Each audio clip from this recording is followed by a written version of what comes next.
Je m'appelle Sonia et j'ai 51 ans. Aujourd'hui, j'aimerais demander le soutien de notre bourgmestre pour la semaine muco et les mucosox. Bonjour. Sonia. Paul, enchanté. Les premiers symptômes, c'était à 17 ans et le diagnostic vraiment, c'était vers 24-25 ans. La mucoviscidose, c'est une maladie assez complexe qui touche pas mal d'organes. Dans mon cas, ça va un peu mieux depuis peu parce que je participe à une étude pour le CAF-TRIO. Voilà, donc nous allons faire une petite balade ensemble pour la muco et pour les mucosox. Voilà. On a déjà entendu mucoviscidose, mais on ne sait pas exactement ce que c'est. Tout le monde pense que c'est uniquement respiratoire, mais pas que.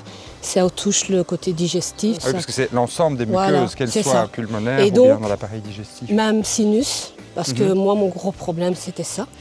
Et j'ai été opérée entre 12 et 15 fois des sinus. Et il y a des jours... Il n'y a pas des activités particulières sur lesquelles vous êtes restreinte? Par exemple, vous aimez bien marcher? Oui, c'est quelque chose que j'aime bien. Mais je veux dire, moi, mon quotidien, ben voilà, il y a quand même encore des traitements, aérosols et autres, kiné, tout ça. Et alors, bon, ben, mes autres rendez-vous médicaux, puisque j'ai d'autres soucis. Et m'occuper de la maison, ben, c'est aussi comme je me sens. J'ai dû avoir plusieurs interventions au niveau respiratoire, et dont une où j'ai fait un AVC pendant l'intervention.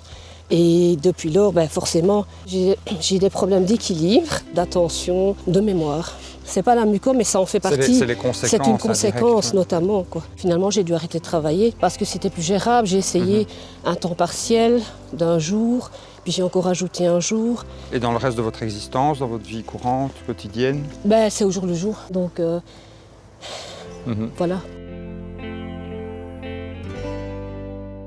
Et bien voilà, on arrive au sommet.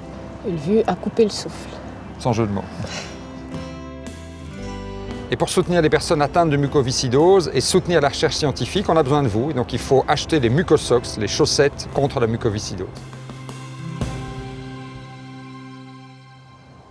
J'ai bien dit, ça va? Elles sont bien en plus, hein? Elles sont confortables, les chaussettes. Ouais.